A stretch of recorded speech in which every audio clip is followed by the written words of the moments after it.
Hey I think, everyone, my name is Nachum Russell, or Russ to most of you, and this is my friend Raquel, all the way from Brazil. We're going international over here, guys. This is very exciting. Yeah, I'm excited to have you on the show. You've been one of those people that I've wanted to have on really since I started. So I'm I really am excited to super finally happy have to you. be here. I'm honored to be here, Russ. You want to introduce yourself a little bit, tell everyone what you do, where you are, and all of that? Yes, my name is Raquel, and it's hard for some people to say that too.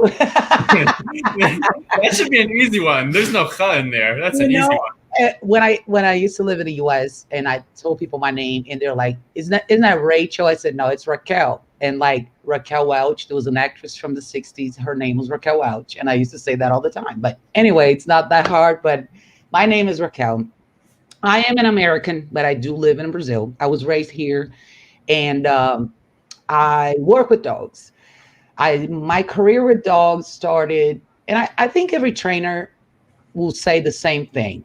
I pinpoint the starting of my career with my first dog because I think that's the learning curve for all of us. Of course, at the time, I didn't think I was really going into this career. I used to work in information technology. My work was IT, computers, programming, and all that stuff. But I always loved dogs, and I really wanted to understand the dynamic of raising a dog. I had dogs when I was a kid, but not in my house. My mom never allowed us to have dogs because she didn't have time and she knew we were too young. But my grandmother always had the dogs, so I was really attracted to them. And by the time I was an adult, and I had the opportunity to raise my own dog, so I started doing this.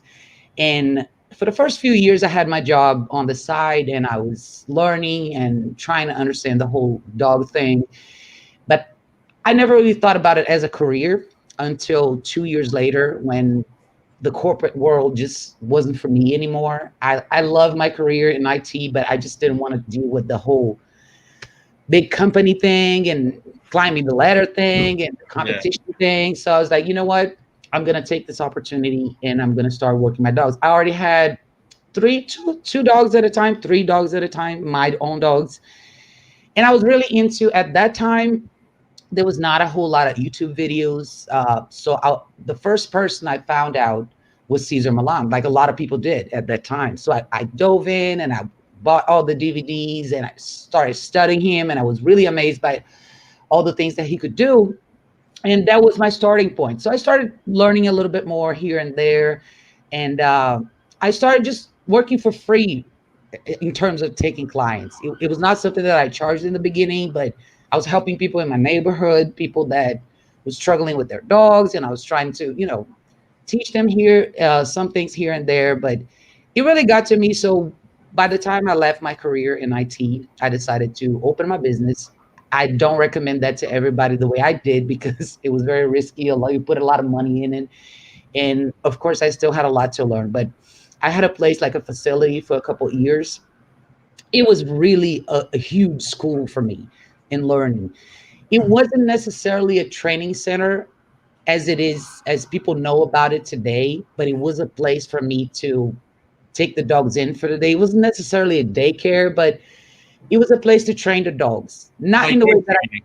yeah, not the way that I do today, because I think if I had that opportunity today, I would do a whole lot of bunch of things differently. But it was good for me to understand a lot of the pack structure, dealing with multiple dogs at a time and problematic dogs, and mostly the owner dog relationship. I think that was something that I learned a lot.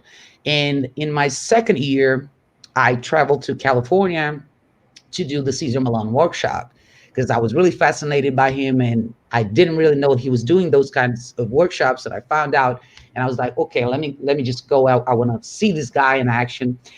And it was awesome. It was fantastic in a lot of ways. I think one of the things I met a whole bunch of people, trainers from all over the world, but I did learn the limitations in working with packs of dogs. And it was something that I always had in my mind because I always had packs of dogs and I saw a lot of people struggle after that first workshop because we kept in touch and a lot of people trying to do a whole bunch of things with a bunch of dogs at a time.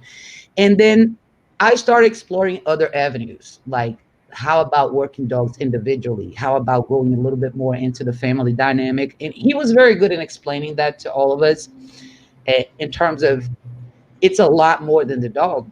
you really need to get into the family dynamic, because if you don't, you're never going to get this fixed.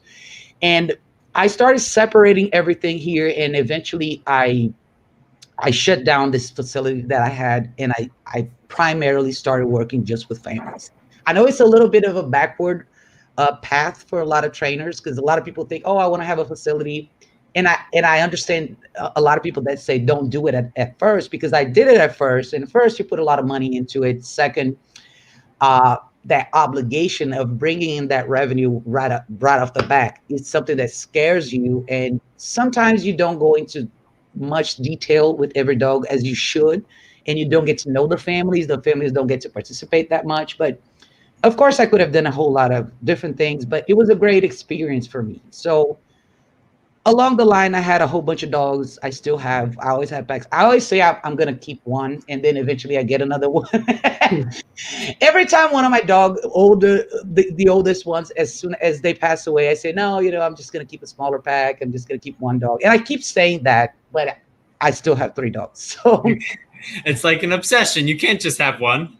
it's just weird, because I know how easy it is to live with just one dog. And I love that. One dog, you can do everything with that dog. If you have to travel, it's easier to, arrange for somebody to be with this.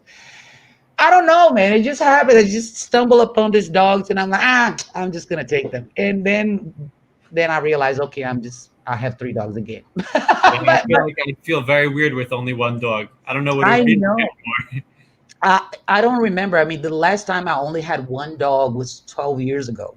So, and I always have multiple dogs. And sometimes I'm like, man, what am I doing? All these dogs again.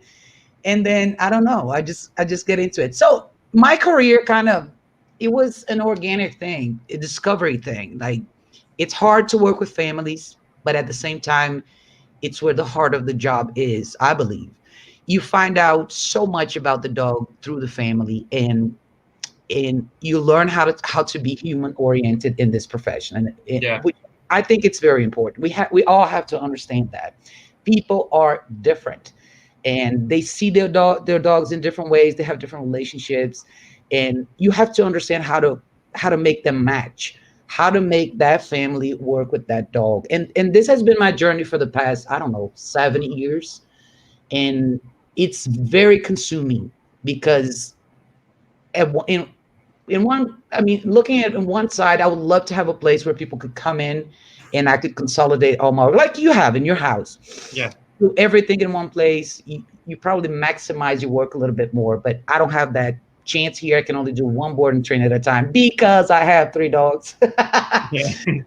And but going to people's homes, it's very interesting, because it's almost like you see the other side, like the dog in his own home, and the real problems, and it drains a lot of your energy, but it pays off a lot.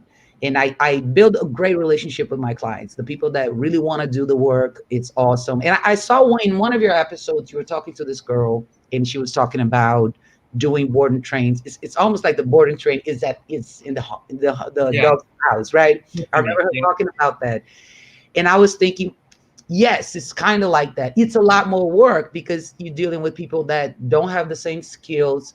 They have to learn how to do simple things like holding the leash and handling the e-collar and all that stuff. But this learning process for them is so valuable. For some of them, it's just that, man, now I understand.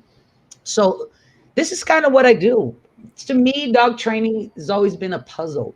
There's always another piece that you fit here, and you understand how it works with this family, and then you get a similar dog with a totally different family, and you have to do things completely different.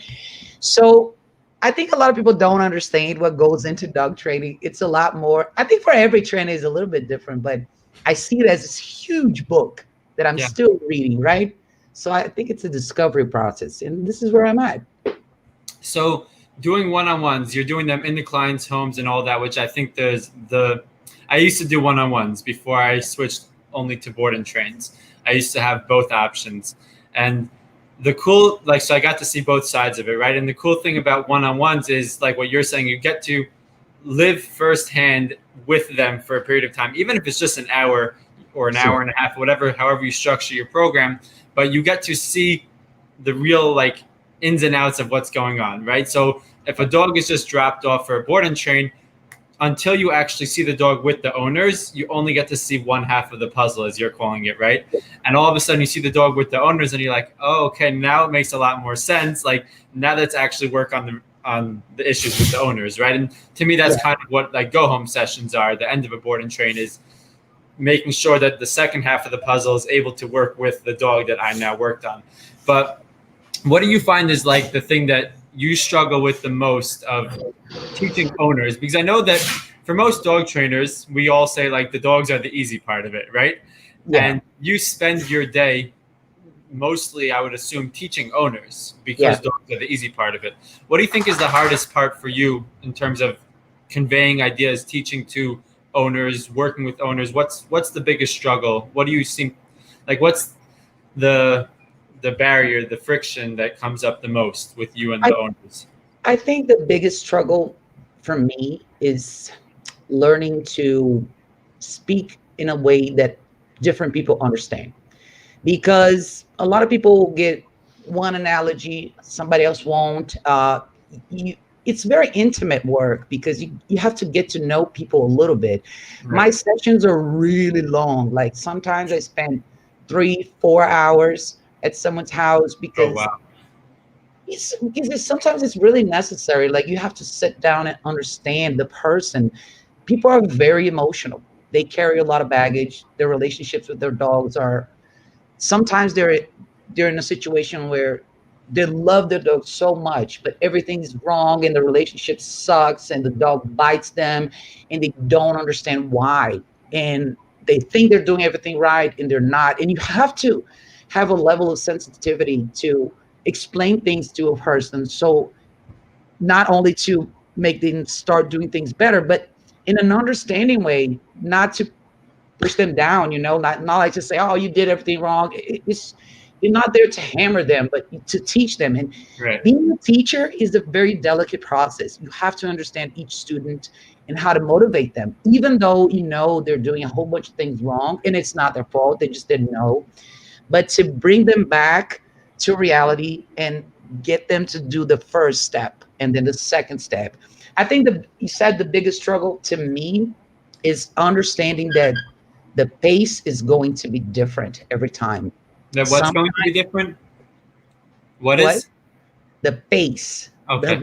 the rhythm of the process. Like sometimes it's like it's not the journey, but the pace, right? It's so with some people it may take 2 hours to clarify the place command, which for us is something so simple. We do it all the time, but I see it all the time. People question, yes, we explain place, we do the mechanic of the exercise. Eventually, the dog is relaxing on place, and then the questions will come.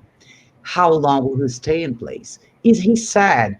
Am I going to lose that jumpy, happy dog? So that part is huge in the in Yeah. the, in the one-on-one because if you leave and the person doesn't have the proper understanding of the exercise, they just won't do it.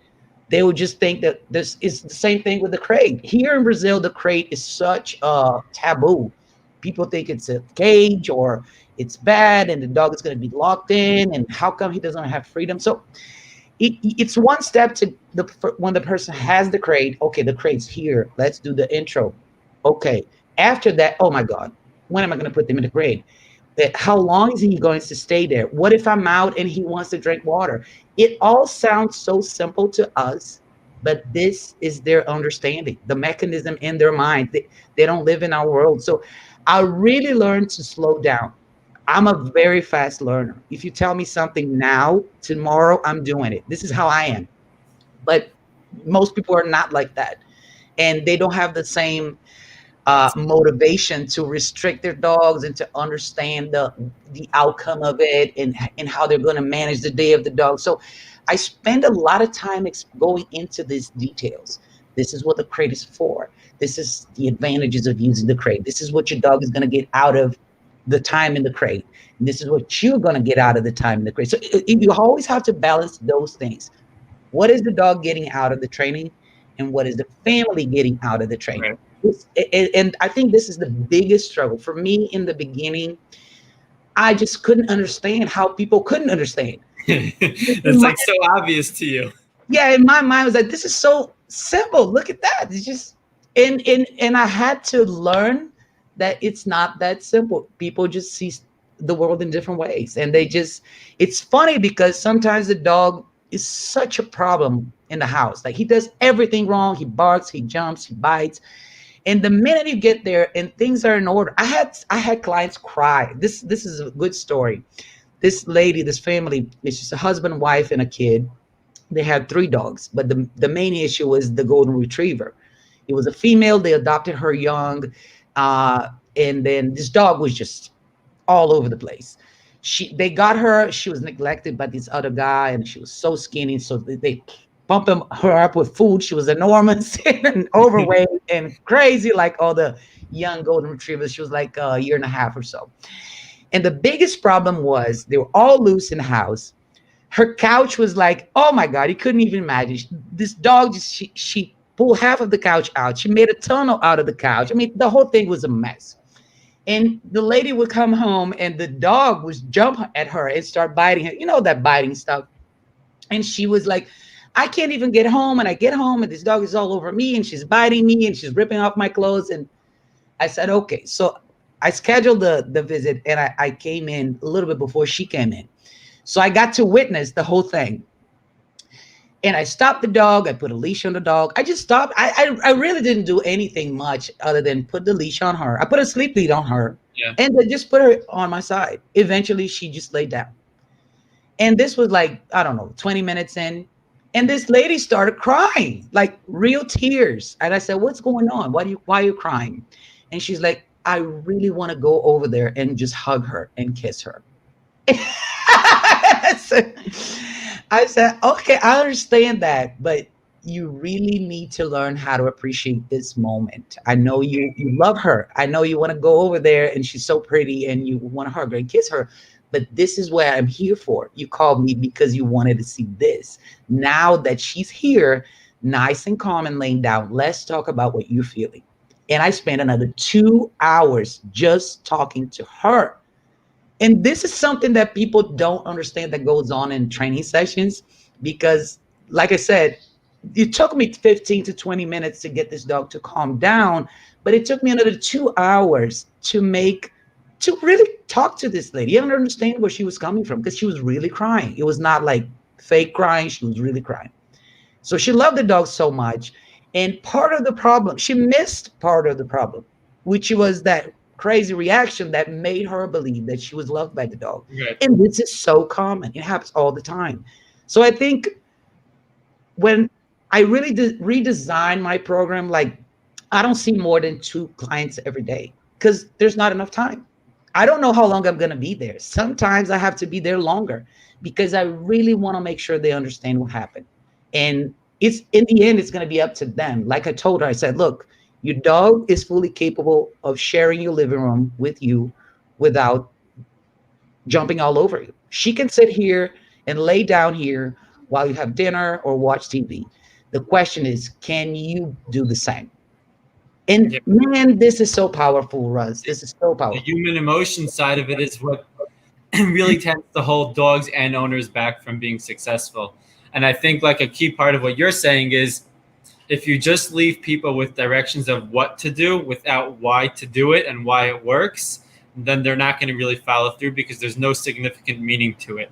And even if they get the results that they want, but if they don't feel some sort of connection to it, then they're going to eventually drop it. And that's why, like you said, getting to know them a little bit so you can use analogies that actually click for them personally, right? Yeah.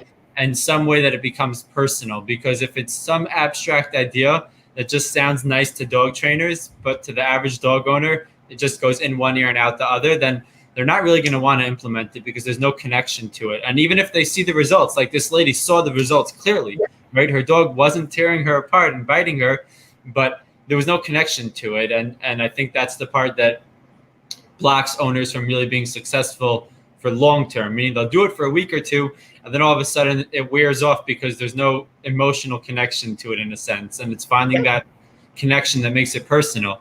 The interesting thing also is how many owners, like you kind of said this quickly, but how many owners miss the thing that they hated, right? And it almost becomes like there's some sort of comfort in it, in knowing like this is just what my dog always does. And now all of a sudden my dog doesn't jump on me, and it's like, wait, but is it still my dog? Like what happened? Does she still love me, right? And there's just an interesting, strange human thing about that, of like missing the uncomfortable thing that you wanted to get rid of in the first place. And I don't know what it is, but it's weird. it's so it happens in it's funny because I take a lot of clients that are families, and in a weird way, people just suck me into their marriage stuff, and you get into the whole relationship thing between people, and you understand how those things happen in their marriage as well. Like sometimes they just, I don't know, fight all the time because they disagree about something. And what happens if they stop fighting? Oh, all of a sudden I miss the fighting, you know? And it's the same thing with the dog. And with anxious dogs, so many people have these dogs that just follow you to the bathroom, follow you all the time. And all of a sudden you do, something simple, and you put a crate schedule and place come in, and then the dog's not doing it. And people are, oh my God, he's not following me. He doesn't like me. It is just how the human brain works. It takes time for us to get used to what we thought we wanted or what we really want to. But what happens when we don't have that problem anymore? Oh my God, I don't have the problem. Right. And you separate the dog from the problem. It's just hard because all of a sudden it's a new dog. Now it's a new dog. How do I do this now with this new dog, right? Yeah, It's so complex. I think there's a sense of comfort in what you're familiar with and what you're used to. And even if it sucks, like even if you hate the fact that your dog jumps on you and rips your clothes and all of that, in a weird way, it's comfortable because it's what you're used to. And all of a sudden it ends and there's this gap, and you have to fill that gap by rebuilding a healthy relationship with this animal. That's where the real work comes in. And that's I think what people fear. Like I speak to a lot of owners on the phone, and a lot of them they don't say it straight up, but I can hear them struggling with the idea of like, so what's my dog going to be like then? And all of a sudden I'm like, well, you want to get rid of all these behaviors. That's why you called me, right? You don't want your dog jumping on people because it's dangerous and you have a toddler or a grandma or whatever it is, but then you're concerned that your dog's not going to jump on you to greet you, right? And there's that idea of them nervous of what's going to be, because it's not what they're going to be used to. Boys down. And I think that's just an interesting human thing in general, right? I guess of not not knowing what's going to happen, and you're so used to the discomfort that you're more comfortable there. Yeah. It's the change. It's that change. I want the change, but I don't know what to do when the change actually comes. It's that we anticipate something that we want so much, and when it finally happens, you just don't know what to do with it. And we get stuck. A lot of people get stuck. So that's why I put so much time in those sessions, because I really want to be clear enough. I want people to take some, and I know a lot of times people will struggle. Some people will just go back and forth with the training for a while, and then people have different timings. Sometimes people just like, it takes months for them to realize, okay, I got it. This is what I want to do. Even though you said it many times, but it's just how it is. So I think the one-on-ones will give you clarity in terms of human perspective and how they handle their relationships with their dogs, even with the most problems they have. So you learn how to expect a little bit less from people in the beginning, and you learn how to understand which ones are going to be those clients that have a more objective way of dealing with problems, and they just go and do it. But the majority of them will spend some time in limbo, if that's right or not. I don't know how to say it, but there's this place where people just struggle a little bit until they just flourish with their training. So there's a lot more than the dog, a lot more. Oh my gosh, so much more. Yeah, if training was just about the dogs, then there would be nothing to it, really. I mean, I think the whole art of it, obviously there's skill. You have to have a skill set with dogs, blah, blah, blah. Everyone knows that. But it's like, if you can't communicate all of that to the human who owns the dog and who's actually living with the dog, then it's useless. And that's why so much of so much of what I do, like content wise, is putting things out to try to help the humans understand the why, right? I talk a lot about like why people do things. And I also try to show, because I don't have this one-on-one that you do, I try to show what life could look like with a trained dog, right? Yeah. Like the possibilities that you could have, so that when people do have that concern of like, now I'm stopping all these behaviors, and what is it going to be like with that change? Well, here's the possibility. You could have a dog that runs around off leash in the park that you couldn't before. You can take your dog swimming. You could travel with your dog, right? And all those things you couldn't do before because your dog was just crazy. And if you just look past the struggle and look past the discomfort of not having what you're comfortable with, you could get a whole nother way of life with your dog that's actually awesome. And it's just the struggle of seeing through all of that, and also believing that it's possible, that I think people really struggle with the most in that sense. Yeah, I really appreciate what you do in terms of content, because I really see myself in a lot of what you do. You know, you walk barefoot. I do this all the time. You do a whole bunch of things with your dogs, and you joke around, and that's the life with the dog. You know, it's not all that seriousness and all this training all the time. There's life behind it, and we do things Yeah, with our dogs. And I think it's important for people to see that, like you said, see past the struggle. And that's what the content we do is for. It's for people. It's yeah, not to show what we can do with dogs, but just for people, so we can inspire people and get people moving in a direction of having a better life with their dogs. I think that's what it is. absolutely. I think sometimes dog training becomes too serious for some Yeah. people. And to me, I think, yeah, there is a serious side to it. Like if a dog is trying to bite you, you better be serious. There's no joking around, right? And Yes. like anxiety cases, it's a serious thing. Obviously, there are serious things, but in general, life with dogs should be fun. It should Yeah. be joking. It should be fun. It should be playful, and you get that through like proper training, obviously. But I want people to see that it could be serious and structured and rules while also having fun and being free and playful and being yourself. It's not one or the other. Like I told some client who I've kind of been coaching since he has a young puppy and the dog's coming to me soon. I told him today, like, don't train your dog today. Just don't Yeah. do anything. Just go for a walk, play with your dog. It's a young dog. Play with him, have fun, give him treats. Just treat him like a puppy, because you are way too serious. And Yeah. this dog doesn't need you to be serious anymore. It just needs to have fun a little bit. It's a young dog.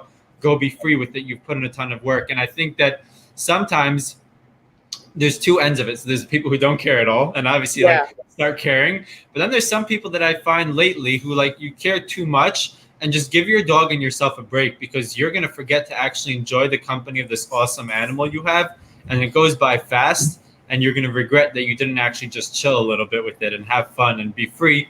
And what's the benefit of training if you're always training? Yeah. And it's funny because you say that we're doing a whole bunch of workshops online now.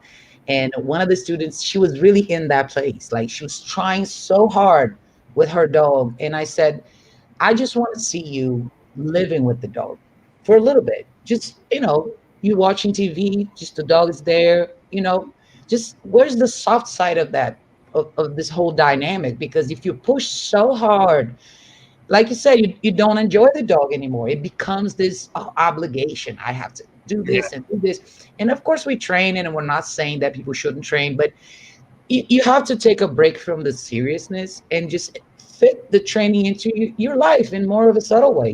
Just, I'm here, the dog is here, just put him in here in place. It's not doing anything wrong. Just enjoy life. Go out, take a walk and do something nice, because otherwise it becomes too much and people get caught up in that. I have to do this. I have to do this exercise. I have to do drills. I have to do. Man, life is a drill. Keep that in yes, mind. Life is the best drill. You're gonna have your dog all the time. Just fit the training into your life. yeah. That's what I try to talk about a lot. Is training isn't place, come here, sit down, like recall drills. Like we're not training working dogs that have to be doing that all day. It's like training is essentially everything you do with your dog, and that includes having fun. That includes living, right? Just living with your dog. And some people, they're the few ones, not a lot, but they get too heavy on like practice, practice, drill, drill, drill, and you forget to live with your dog. Um, Change subject for a little bit. I'm curious because spend time in America around dogs, and I know you're in contact and friends with a lot of American dog trainers, but you're based in Brazil. What if I guess what or are there differences between like the industry there and dog ownership there and what it looks like in America? Well, I think there are similarities, and the similarities are, I think we are. I think in the last 10 years, maybe more, people just stopped getting married and having kids. So the dogs came in to fill in that gap. So Yeah, there was a huge spike in the market of accessories and products, everything that kind of simulates dog as a child, like a whole bunch of clothes and you know bows to the hair and those expensive beds and all that kind of stuff, and huge events and mega stores, all those stuff that a whole bunch of people adopted dogs. Like there's I don't even know how many dogs there are in this building. Everybody has a dog. So all of a sudden people have a whole bunch of dogs. And that's really similar to the US. But here, training in general has a bad name. I'm not talking about e-collars or anything. I'm talking about training itself. People, I think, I don't know, maybe 30 years ago, the dog training industry here was really focused on protection work and dogs that work for police and stuff like that. So people really didn't know the difference when trainers started coming in and training domestic dogs. It kind of gave it a bad name because a lot of these trainers from the past, they kind of wanted to put in the domestic dogs some of the things that they put in these trainings. And I'm not saying anything bad about protection work. I don't do it, and I know a whole bunch of great people that do great work. But it was hard it is still hard for people to translate training into the life of a domestic dog. So like a pet. that's what I'm saying, that training in general has sort of a bad name in terms of people have this idea that training in general is too much discipline and restrictions, and dogs should be free. And if a dog lives in your house, he should have access to everything. So, and part of it is because of the whole marketing that is done in terms of adoptions and the whole market of products in general. And they just want people to consume products and not understand really services in general. But I think in terms of tools, in the US, it's much more open and accessible. Like here, they don't sell e-collars here, not the ones that we work. So I have to Right. import everything, prong collars, e-collars. The only thing that we have access to here easily is crates, but just plastic crates, not the wire crates you have. We don't have wire crates here. And so it's very expensive. If you want to work with a mini educator, it's going to cost you a lot of money. It's not that it's not expensive in the US, but it's, oh my God, it's You have to import it also. the imported fees, and it takes a while to get here. So you're going to wait about a month and a half. And so it brings a little bit of obstacles, different obstacles. But if people, when people understand what it is, they do it. It's just that the filter is, yes, there, oh my God, there's a tremendous amount of dogs. If you thought about the number of dogs and you try to relate that to your business, that's not a right equation, because I would say 95% of the people that own dogs here are not interested in training at all. So you're going to work with 5%, and in this 5%, you're going to work with people that really understand. They're really into the whole thing about having a better dog. And we're still crawling in terms of knowledge of educated domestic dogs.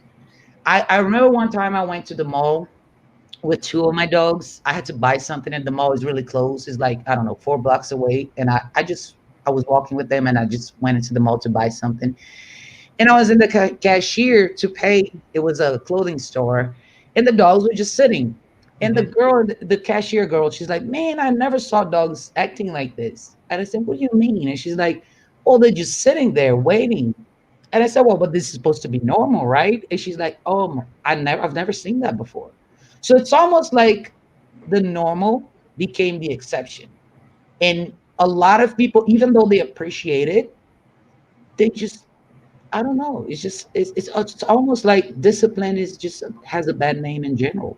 And I think that's everywhere though. I yeah, mean, I don't think that the average dog in America has an owner that understands that discipline is right until they have behavioral issues and then they are kind of forced that way. But the average person that gets a dog thinks I'll figure it out on my own. I'll love this dog and everything will be well. I'll give it treats. Everyone generally goes towards a purely positive way first and then finds balance training in general. This is just the experience and the things that I'm seeing. And I'm sure in different parts of the country everything is different. I know for sure in New York that's what I see over and over again is that people start off with, I can do this on my own. Then when they start struggling, they go to a purely positive trainer. And then when they continue to struggle, they finally reach out and find a balanced trainer, hopefully if they're still willing to do work, right?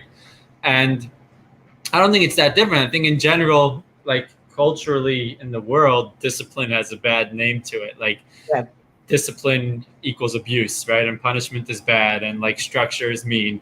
And I think this is something in general with, I guess, culturally in the generation now. Oh, but one thing I think is the biggest difference is space wise. Here in America, everybody lives in bigger places. It's either you live in a house or even the apartments in the US are much bigger than the apartments here. Just so you have an idea, I'd say 99% of my clients live in apartments. Mm-hmm. And the size of the apartments are really small. Like I'd say in between 450 square feet to 700 square feet. That's the average. And I'm talking people that have, I don't know, I had a client that had 2 dogs and her apartment was like 300 square feet. Wow. So people live in really small places. I think this is the biggest difference. Because sometimes in the logistics of the apartment, it's either you have a spot in order to fit a crate, you have to take out part of the furniture. It's either a crate or a bed for the human. It's sort of like this, like it's a crate or you take away the dinner table because it's so small. And it makes it even a little bit harder to create some sort of dynamic of training inside the house because people barely have enough space to move. And sometimes you have families living like this, like mom, dad, 1 kid, sometimes 2 kids, or a couple dogs. So it's really like cramped up, and we tend to take people outside more because it's just so small. And sometimes people even tell me like, well, can the crate be the place bed because I don't have, it's just about the space. I think this is the biggest difference. And then going outside, the difference is residential areas in the US tend to be residential areas. So you don't have a whole lot of mixed areas. You just either houses here, and then you drive a little bit away, and then you have the areas with the supermarket and all the stores and stuff. Here, everything is in one place. Like I live in this building. Right next to my building, there's a shop that fixes air conditioning. And then right next to it, there's a therapy office. And right next to it, there's a bar. It's all in one street. It's all in one place. So the amount of noise and distractions, it's off the charts. It's everywhere. Like you wake up 7 in the morning, 7:30, everything is happening. And we have delivery people here all the time, and delivery people drive around in motorcycles, most of them. So it's motorcycle noise 24/7, trucks, construction, people remodeling their businesses, changing stuff, and trucks coming in and out. I mean, all the time. You don't have to go anywhere to find distractions. Yeah, no, your world is a distraction. So maybe when you do a one-on-one and you're dealing with a dog that's scared, a fearful dog, and this dog doesn't really have a notion or any experience in leash work, you don't have space inside the apartment because it's so small. If you go downstairs, boom, you're in the middle of the Coliseum. No in between. So this is the challenge for us here, I think, because you don't really have, sometimes you go to the garage of the building, like all the buildings like mine, they have these garages, but then you have to be careful because cars are coming in and out all the time. So maybe this is the part that really separates the dynamic. I remember one of the first videos I saw from Tori, and she was teaching this dog how to walk on a prong in front of her house. She does those videos all the time. And I'm like, man, this is amazing. I wish I had this treat just to see. It's a whole different world, but it makes it's more real life training in a sense. It's just more of a struggle for you. You can use the hallways, you know, Yeah. but We sometimes me like I don't have a hallway. It's just this floor. There's 4 apartments, and it's just a tiny hall. right. But some buildings they have bigger hallways, then you can explore that. But usually the buildings here, the ones that kind of the ones like I live in, they have restrictions as far as the transit of the dogs in this public areas. So sometimes you can't do that because they won't allow you to. Right. So it's challenging. Like sometimes you just have to.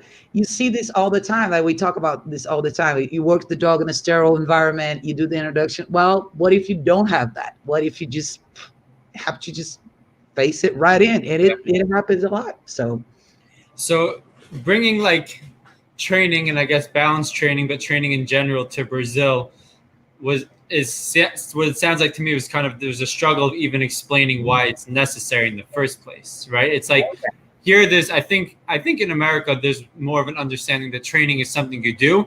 It's just about how you're going to go about doing it that's really the yeah. question, right? And what it sounds like over there is that it's more of a struggle to even explain why training is a thing, why you should even train your dog in the first Oh place. yeah. It was hard when I started my YouTube channel. Man, if I had if I was too emotional, I would have never kept it going because I was just bombarded left and right all the time. Blah, blah, blah, blah, blah, blah, blah. People say bad things all the time because most of the trainers here are afraid. A lot of people are afraid to expose themselves and talk about what they do. But Like afraid it, like yeah, afraid of talking about like Hey, training tools, training things like can, that.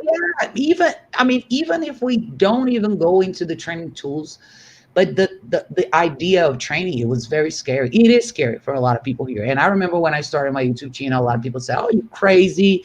You're gonna burn your name, and people are gonna say bad things about you." I said, "Well, if none of us do it, how is it that we're going to educate this community about training? Somebody has to step up and say something." So I just started doing something very organic.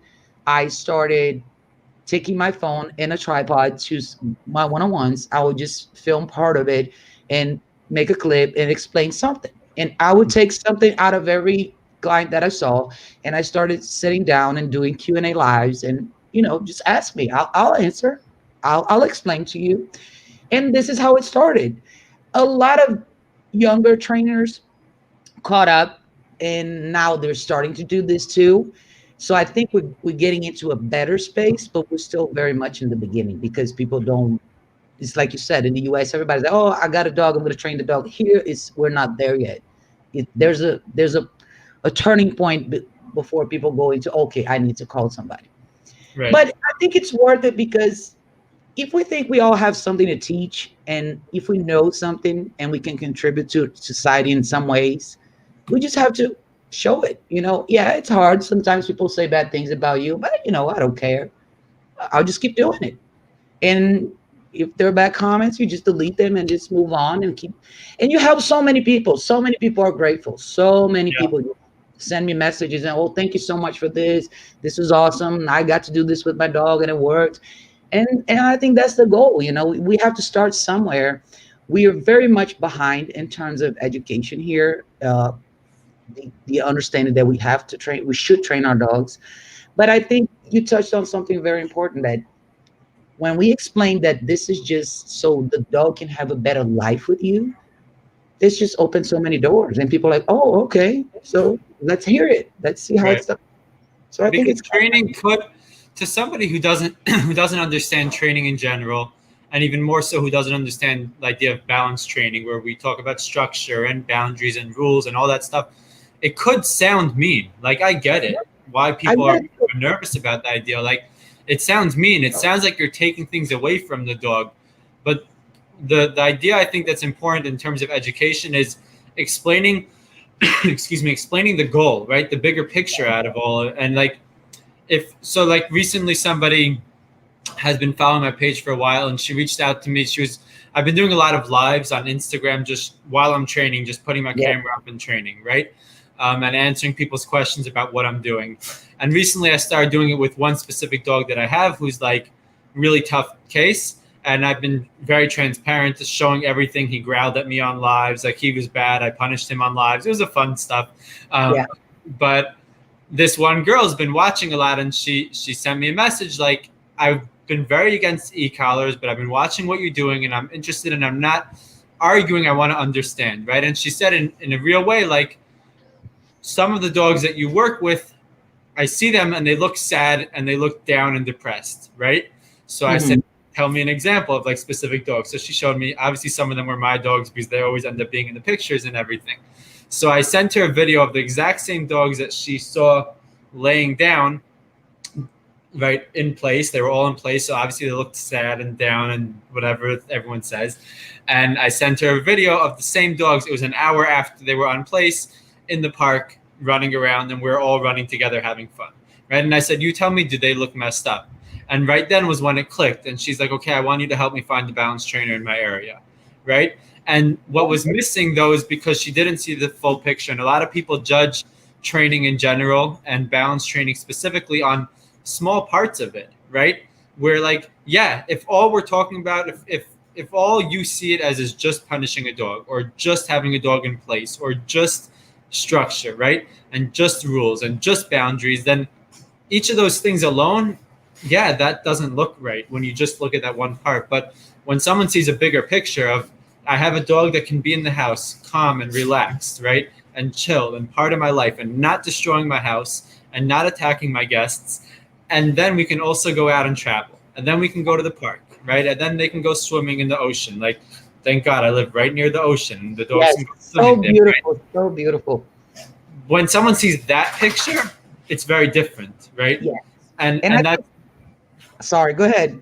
No, I'm just saying that's the part where I think a lot of people, when they like, well, someone will comment on a video or a post, right, where I show dogs in place or I show dogs in a downstay somewhere or whatever, and they'll be like, oh, that dog looks so sad, that dog looks broken. And like, well, you're just looking at one part of it. You don't know the fact that this dog used to bite, right? Or you don't know, and now he's actually able to hang out around people. You don't know the fact that the same dog that's in place is going to go in 20 minutes on a trip, is going to go to the park. Or you see a dog out in a restaurant or whatever, and he's in a downstay and he looks sad, and you comment on the fact that he's sad, but not on the fact that he's in a restaurant with me, right? Or that he's in a store with me, and your dog can't do that. And it's the bigger picture that people have to look at in order to really make sense of what this is all about. And I think this is so important because social media content will bring you those pieces. If somebody follows you, they're going to see all of that. They're going to see the moment of training. They're going to see the moment the dog is having fun. They're going to see the moment when the dog is actually included in your social life, in your domestic life, when you have visitors and all that stuff. So if you look at all of it, it's incredible. But, you know, I'm very open to responding questions, real questions. Yeah. If you have a legitimate question, absolutely, I'll take the time and respond. If you're just attacking me, then no. But I think one of the first things I did, and I told you that on my YouTube channel, was Q&A, simply because I wanted to open this opportunity so people could just go ahead and ask, what is it that you don't understand? I'll explain it to you. And then you post a video of training a dog and a session here and there, and you go back and you do another Q&A. And for a long time, I still do it. I still, like, twice a week, maybe, sometimes more. I sit down and I just answer questions. What is it that you want to know? I'll tell you how. I'll tell you what it is. And it's long term, it's so rewarding because then people start understanding, and then it just starts clicking, and then people, oh, okay, now I get it.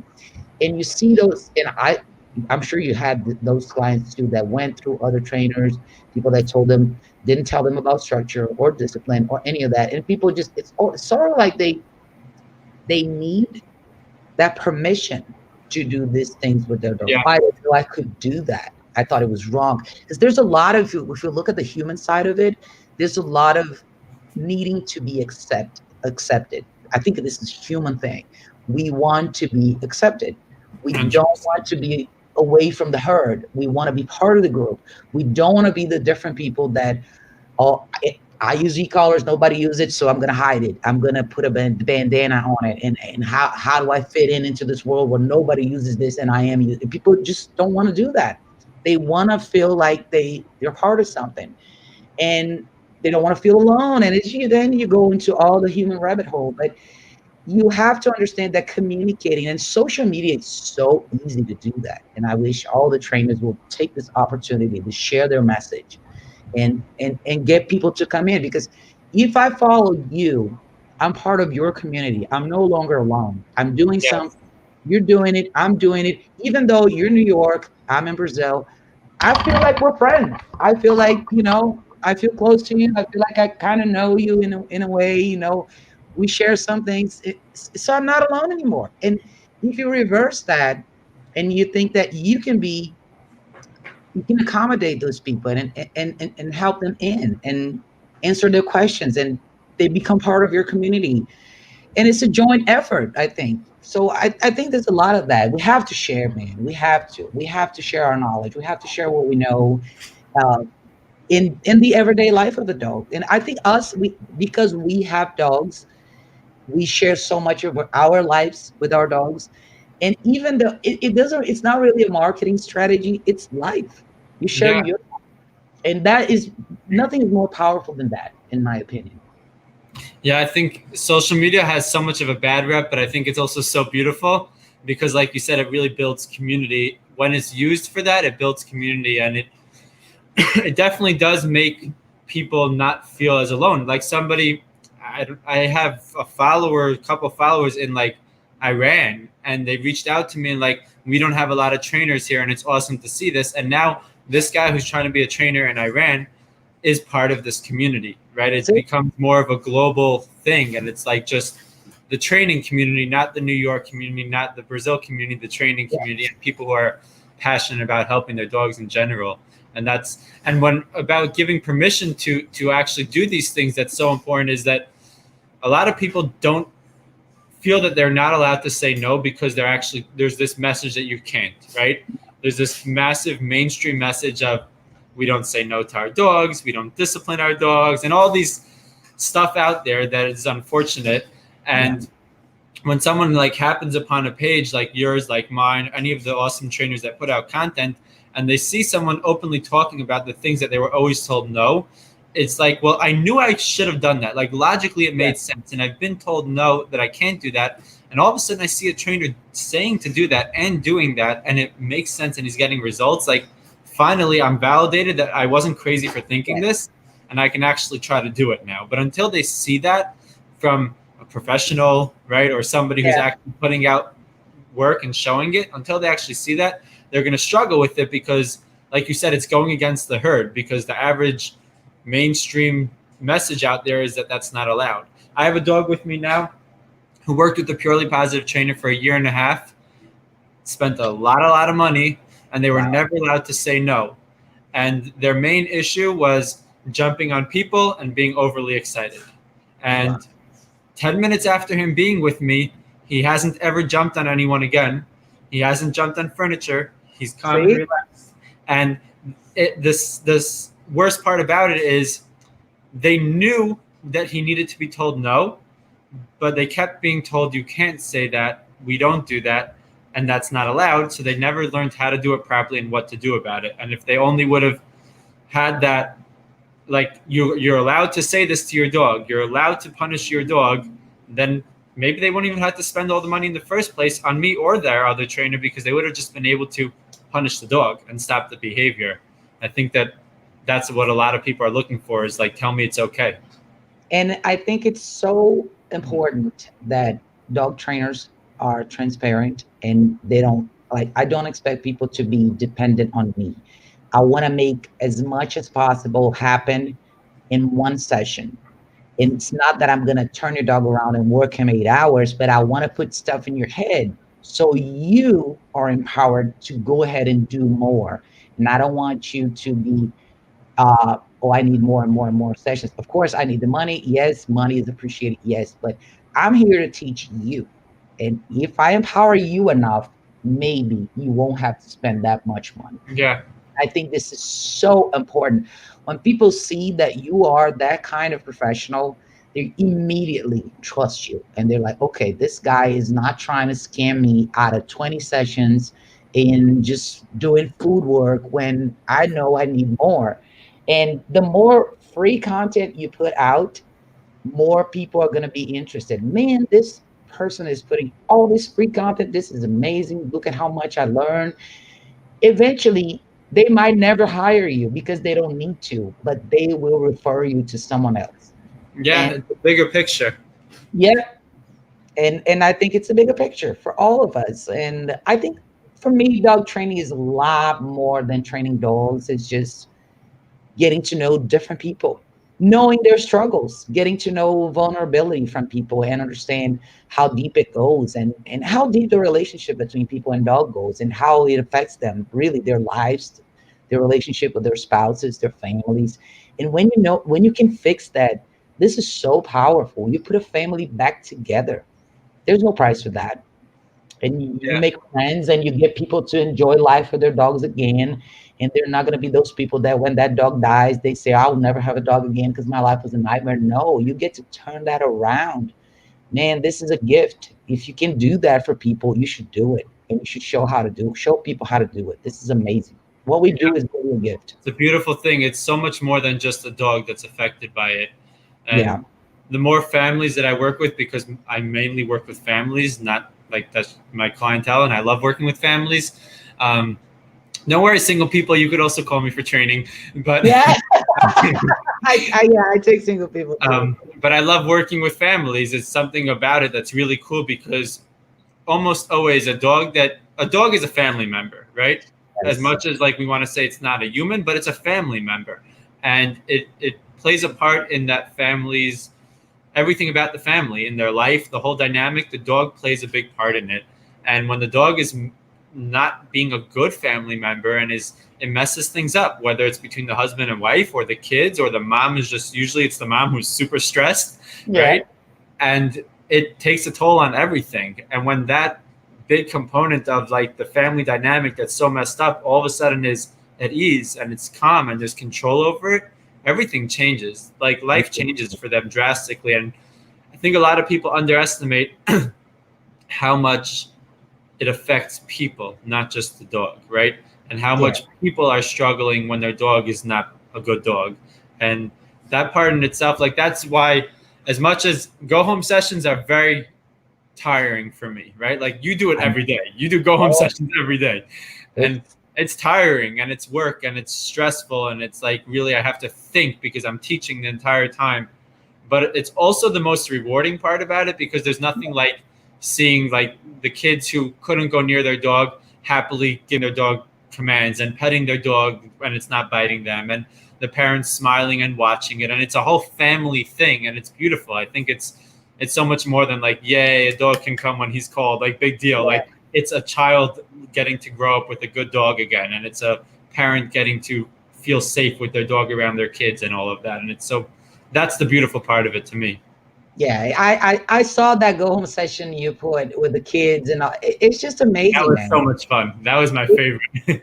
And if you look at that and you're like, man, look at what we do. We're putting families back together.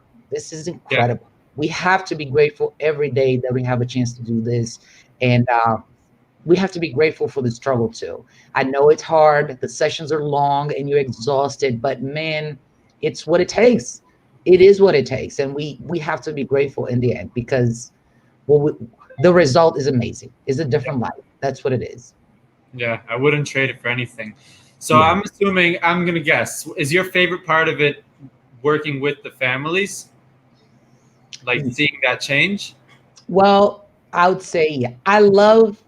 I can't deny that I love having time with the dog. I Right. really do. If I could do the same thing that you do, if I had a bigger house, I probably would because I like to get to know the dog. I like the process of getting to know the dog the first week and then finding out what the dog is later and spending that Yeah. time, that silent time with not a whole lot of words, but just you and the dog. I really miss that. I really do.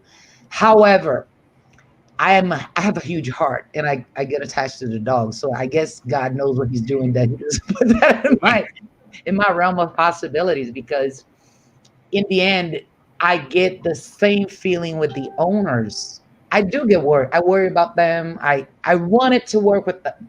I want them to be successful. This is what it is. And because I don't have that time apart from the family just with the dog, I end up channeling all that to the family. And I think this is how the universe made it work for me.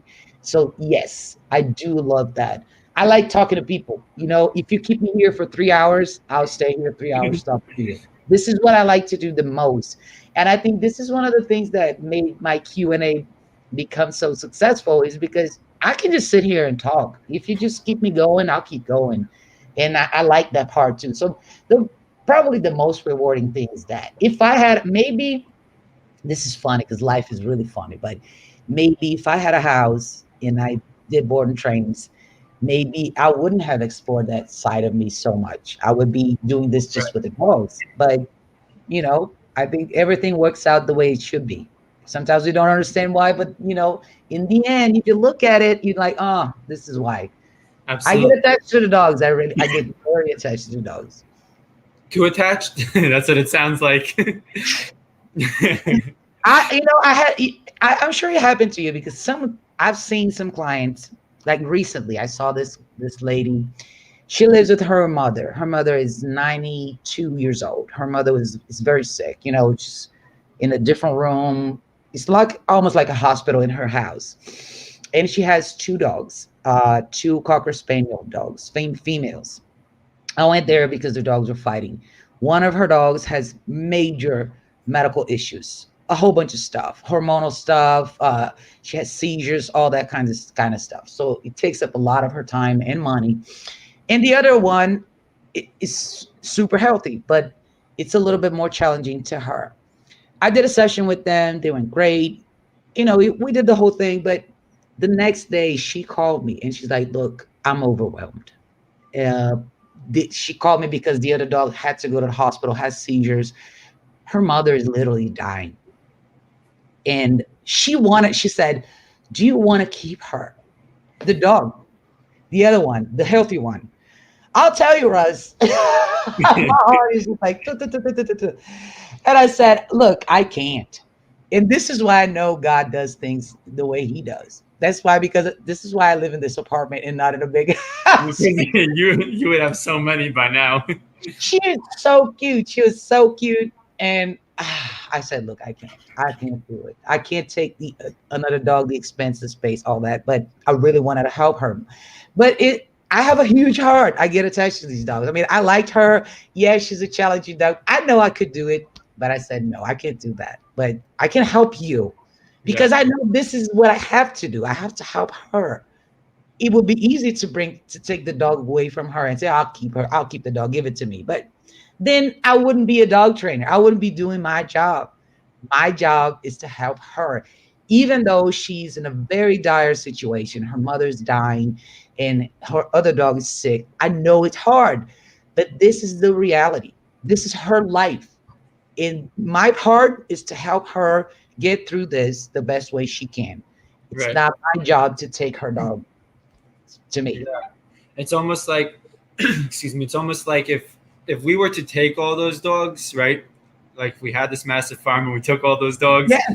we wouldn't really be helping anyone in the long run. No. We wouldn't be helping, and it's it's that like feel good rescue idea that Yeah. doesn't really help anyone in the long run, because the best thing you can really do is to empower those owners to deal with their own struggles and learn how to cope and learn how to deal and learn how to work through it, as opposed to it's really just too hard, take this from me.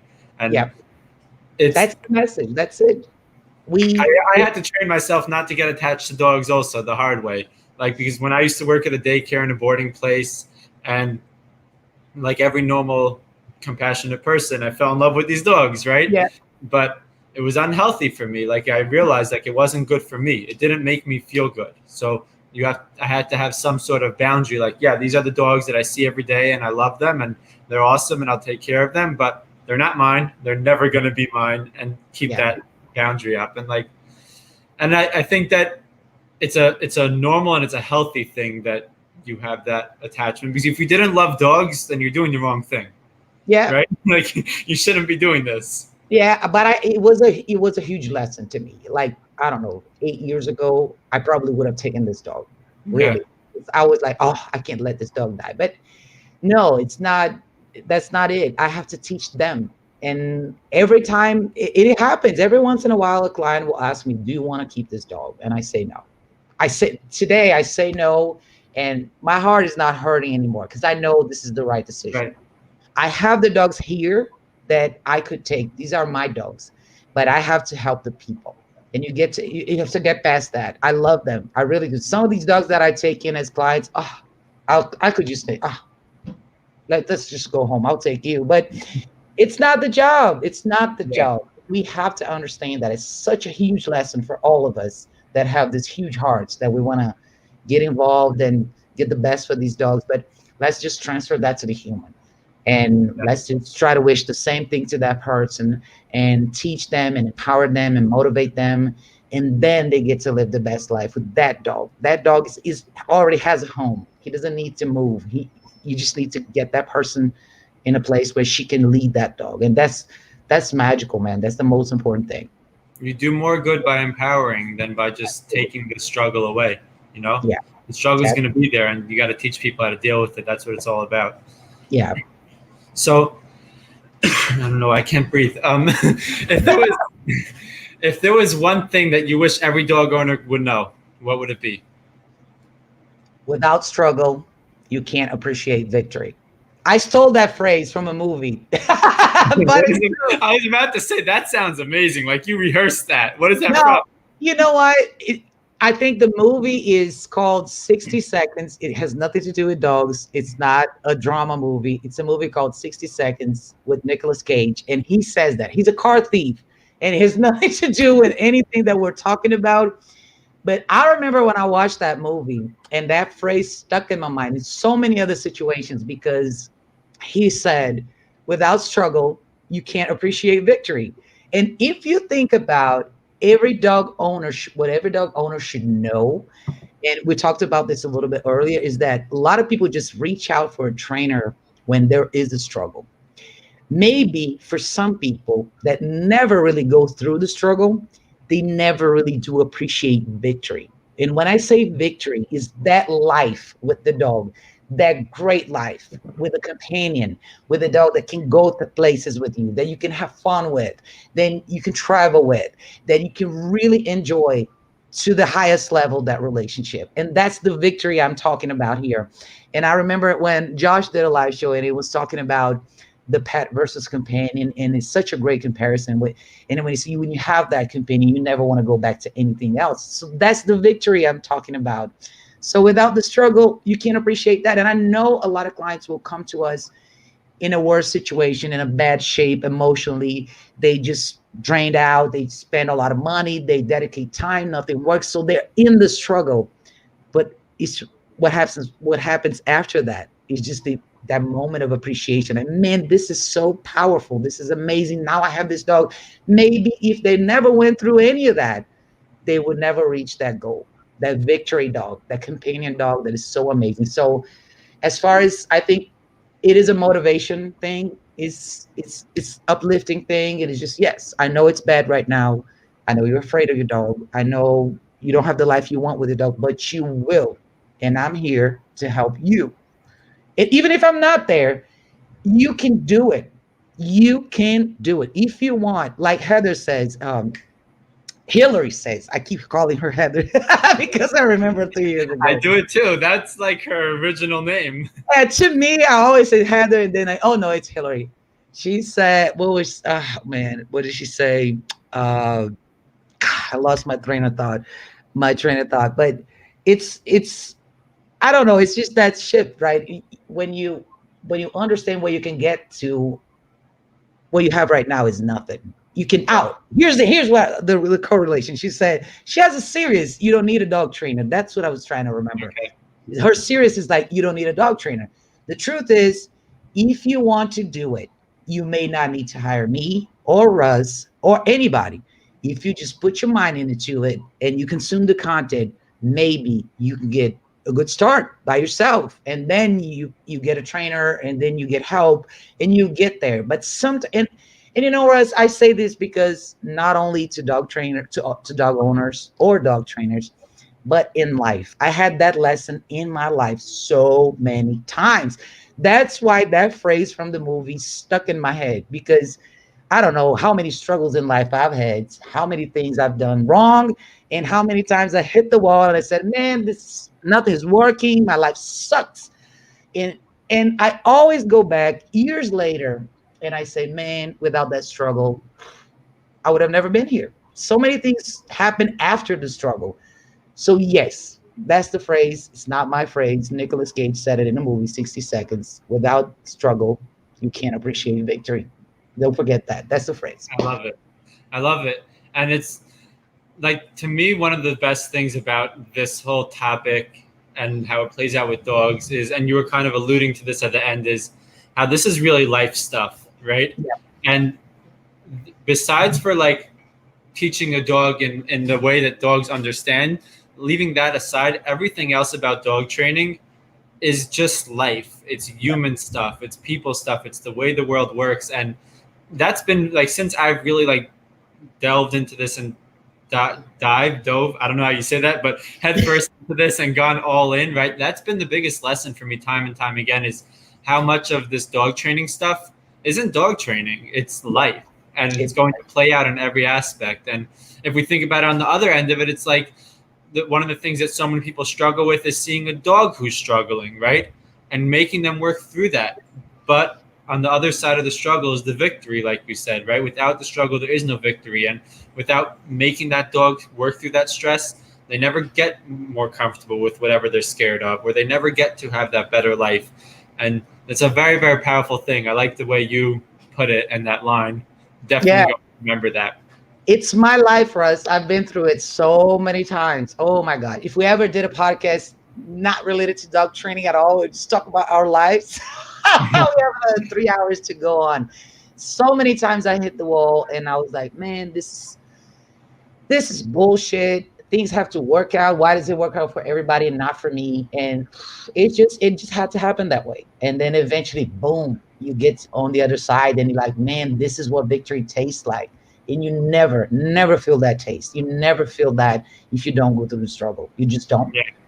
And I have friends that have very different lives than mine, people that grew up with everything, you know, money, opportunity, jobs, family, all the best things. They just don't see it. They don't. And I mean, on a brief side, I'll tell you, my family was broken up, my parents divorced, so many things that I wish never happened, but because they happened, I learned so much. And I know people that never went through any of that. Family is perfect, job, money, career, everything was fine. These people just don't get it. They just don't appreciate some things in life that I do. And of course they have their own struggles, everybody does. But in such realms you don't see, they just don't identify with that. They just don't see the value in some things. And that's why the struggle is there. Sometimes it's hard, but it's a hard pill to swallow. But boy, what's on the other side is just gold, man. It's a beautiful thing to be able to see it, right? Because I think like you're coming from it with a beautiful perspective looking back. And I think a lot of people have the struggle, and because they never worked through it, they never realized that it all could have been beautiful and could have been that victory. And I think that the perspective you have on it is only because you faced whatever it was. You worked through whatever it was. You struggled through it in order to get something greater, in order to reach that victory, as you called it. And that's why you're able to look back on it and have that beautiful stuff. And the people who let the struggles keep them down, and whatever it is, whether it's the dog training or it's the broken home or whatever, right? The people who actually let that hold them down, they never realize how beautiful it really is and what that struggle was put there for, right? And like you said earlier, everything happens for a reason. I'm all in on that. I believe it, right?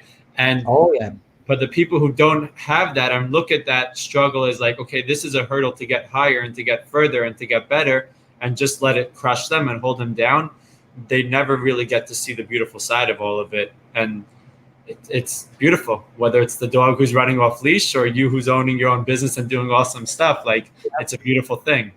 And I think in the business side of it, the whole thing, right? If you, especially when we're dealing with dogs, and you said something very valuable when we're dealing with a dog that is objecting, is afraid. And I had two dogs here. They were petrified when I got them. And, Like but your I personal knew, dogs? yeah, Emma was very scared of everything. Like she was scared of people walking in her direction. Literally, she just wanted to disappear and run away. But because I knew what she was capable of, I knew that if I help her, if I guide her through this, I knew how big the world would become to her. This is what we went through. And now I walk her every day and she's great and she goes everywhere with me. And when I teach, when I do the workshops, she's there. And I look at all those possibilities. There would have never become reality if I had kept her. Oh, she's afraid. I'm just going to go back home. And it's the same thing for us. Like the job you love, and once you lose, you think your life is over. The boyfriend. I went through all of that. I had a broken home. My parents divorced. My marriage failed. My husband left me. My boyfriend left me. I mean, Mhm. the whole thing just went to shit. And I could have been that person, bitter, angry, that just would put the responsibility in everything else other than me. But I always knew there's something more.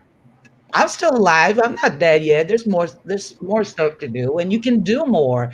And you open new avenues, and you go through stress, and stress doesn't destroy you, it just makes you stronger. You just learn how to deal with it. And you learn how to recognize this in other people. And when you bring that into the dog world, because I started just doing a lot of instinctual work, working with packs of dogs, and I was always observing them, and it's so clear. You can see that in the dogs, and they appreciate it so much when you help them get through stuff like that. Yeah. And that's why I think the whole thing, comes together. And when I talk a lot about the business with young trainers, a lot of young trainers have that, and sometimes they fail. They get a case that they cannot solve. And I talked to this girl once, and her career was over because she went to see a client that had two dogs that used to fight. She came there. Both the dogs had this huge fight in front of her, and she gave up. She never trained dogs anymore. And I said, well, let me tell you that this could have happened to a whole lot of people, other Yeah. people. You make mistakes all the time. You just learn with them. That's what you do. You just don't do it again. Next time you do better, but you have to do the next time. If the next time never happens, you just don't get to victory. You never will. Yeah, my my favorite part for my personal aspect of dog training, right? Not like the business and working with people and all that, but is how much I learned from this whole experience of working with dogs and working with different dogs and teaching people. Like I learned a shit ton about life through it that is a very interesting perspective of how to see it. Like I am forcing dogs in a sense to work through things that they struggle with, right? And Yeah. the only way to do that is by making them face it. And I'm Yeah. putting them in uncomfortable situations because I know it's going to make them more comfortable and better. And when it comes to teaching, I'm figuring out how I can say things differently that's going to click with people and learning how to communicate better. And like I was, I hated being on camera. I remember that. I wasn't a talkative person like this. Like I didn't sit and have hour-long conversations with somebody from across the world who I only spoke to once before in my life. Like that wasn't me, right? Yeah. And throwing myself into all of this has really brought out a side of me because it's taught me more about the world in a way that books can't do it and Yeah. teachers can't do it. It's the experience. And it's like going, I knew I want to train dogs, but training dogs means teaching people. Teaching people means facing people, Yeah. communicating with people. That means being comfortable with yourself. And it's this like whole rabbit hole cycle that has come out of it that's so much deeper to me than just the dogs, right?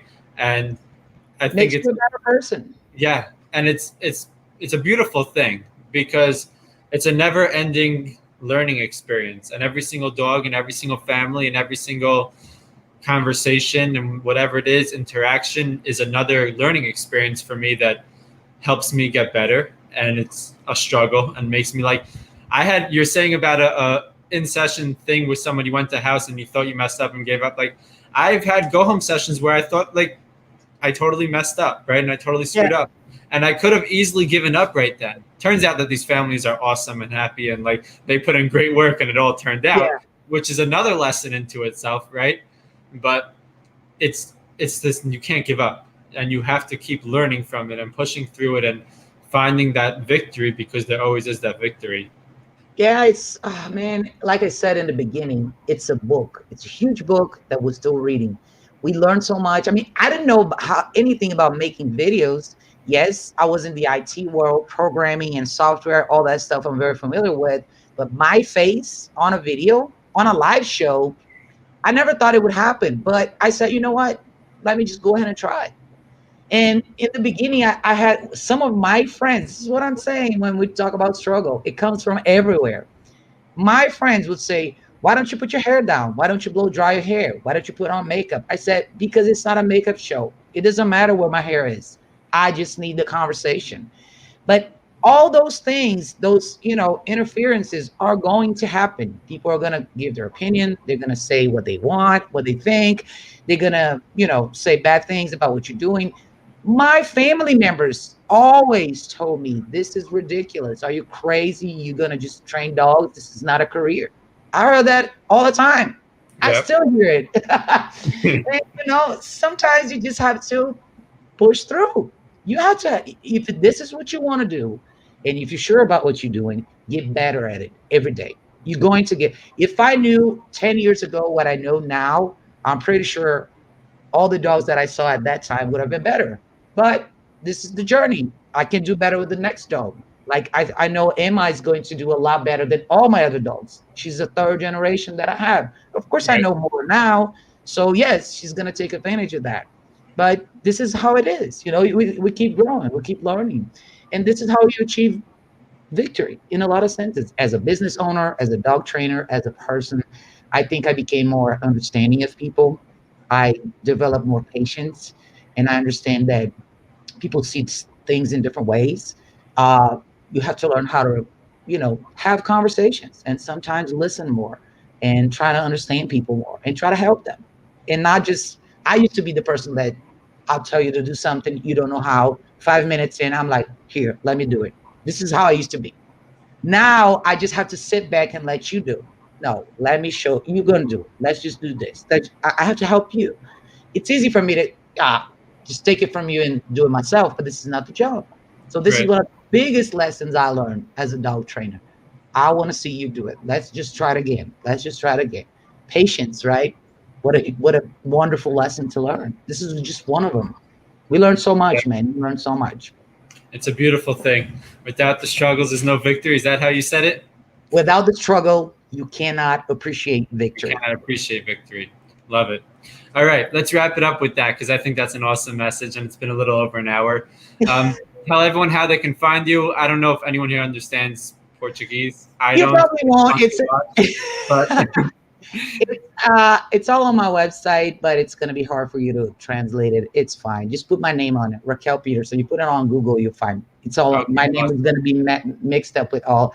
I do a podcast too. I do YouTube. My podcast, I posted the other day the stats. Whole bunch of people in US listen. A whole bunch of people in Europe, Africa, all over the place. So I love podcasts. I'm always open to having conversations and meeting new people. Like I said, Russ to me is a friend, even though we only spoke Yeah, twice. But I feel like I know you. Like I feel like I know all these great people that I get to know through the internet and the dog training world. But I love getting to know people. So you can message me if you want. I'll put the link in the video after yeah, we're done. You guys can check it out. awesome. Thank you All so much righty. for the opportunity. Thank you, really. Thank Thank you. you. This is a lot of fun. Thank you. Thank you, everyone, for watching. Whoever watched, whoever tuned in, thank you all. Love you all. Hope you all have an awesome night. And remember to stay kind.